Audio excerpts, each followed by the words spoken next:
નમસ્કાર. રાજકોટમાં ગુજરાત બાર કાઉન્સિલની ચૂંટણીમાં એડવોકેટ દિલીપ પટેલે વિજય મેળવ્યો. તેમના વિજયને લઈ શહેરમાં વિજય રેલીનું આયોજન કરવામાં આવ્યું. આ રેલીમાં મોટી સંખ્યામાં વકીલો ઉત્સાહપૂર્વક જોડાયા. આ પ્રસંગે દિલીપ પટેલે નિવેદન આપતા કહ્યું કે વકીલોના પડતર પ્રશ્નોનું નિરાકરણ લાવવામાં આવશે. સાથે જ રાજકોટમાં હાઈકોર્ટ બેન્ચ લાવવા માટે પણ પ્રયત્નો ચાલુ રહેશે તેવી ખાતરી વ્યક્ત કરી. વધુ સમાચાર માટે જોડાયેલા રહો આરપી ગુજરાત ન્યૂઝ રાજકોટ.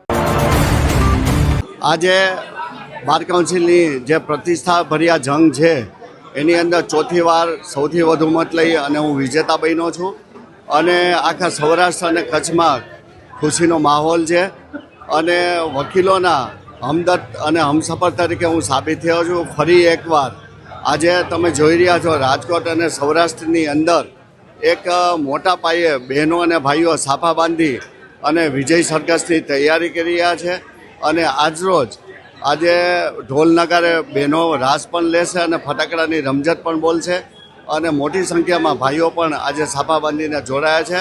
આગામી દિવસોમાં અમારું જે હાઈકોર્ટ બેચનું આંદોલન છે એ શરૂ કરશું અને હાઈકોર્ટ બેચ એ લઈને જ અમે ઝંપીશું.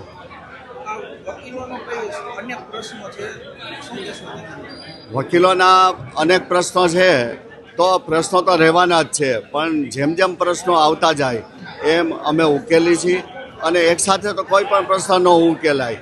જેમ પ્રશ્ન નવા થતા જાય એમ અમે ઉકેલી છીએ અને બાર કાઉન્સિલ આજે બહુ સ્પષ્ટ અને સ્વચ્છ વહીવટ છે. બાર કાઉન્સિલમાં બાર કાઉન્સિલ ઓફ ઇન્ડિયામાં પણ હું છેલ્લા 8 વર્ષથી છું અને એમાં પણ આખા ઇન્ડિયાની અંદર અમે સમર્થન પામેલ છે અને સારું એવું વર્તન અને અમારા વાણીથી એક મોટું સમર્થન અમે પામેલ છે અને સૌરાષ્ટ્ર કચ્છની અંદર આજે ખૂબ ખુશીનો માહોલ છે અને સોમવારે મોરબીમાં પણ મોટું ભવ્ય આ જ રીતનું સરઘસ કાઢવામાં આવશે.